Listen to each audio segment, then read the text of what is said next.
சாம்பார் ரசம்னு இல்லாமல் சிம்பிளாக ஒரு வெரைட்டி ரைஸ் பண்ணலாம் அப்படின்னு யோசிக்கிறீங்களா? உங்களுக்கான வீடியோ இங்கே.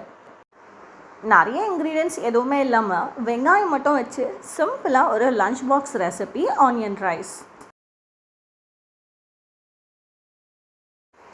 கடாயில் தேவையான அளவு ஆயில் ஆட் பண்ணிக்கோங்க.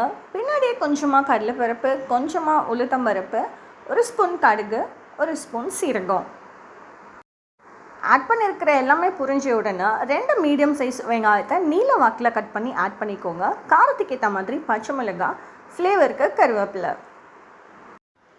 ஆனியன் நல்லா ஃப்ரை ஆகுற வரைக்கும் வதக்கிக்கலாம். ரொம்பவே சிம்பிளாக வித்தின் 5 மினிட்ஸில் ரெடி ஆகக்கூடிய பேச்சுலர்ஸ் ரெசிபின்னு கூட இதை சொல்லலாம். இந்த ஸ்டேஜில் தேவையான அளவு மஞ்சத்தூளும் உப்பும் ஆட் பண்ணிவிட்டு இன்னும் ஒரு 2 மினிட்ஸ் நல்லா சாட்டே பண்ணிக்கோங்க. வெரைட்டி ரைஸ் லவர்ஸ் இருந்தீங்கன்னா கமெண்ட் செக்ஷனில் உங்களோட ஃபேவரட் வெரைட்டி ரைஸ் என்ன அப்படின்னு கமெண்ட் பண்ணுங்கள். வெங்காயம் நல்லாவே ஃப்ரை ஆகிடுச்சு. இந்த ஸ்டேஜில் வடித்து ஆற வச்சுருக்கிற சாதத்தை இதில் ஆட் பண்ணி கலந்துக்கலாம். இந்த மாதிரியான சிம்பிள் ரெசிபீஸ்க்கு மறக்காமல் என்னோடய சேனலை ஃபாலோ பண்ணுங்கள்.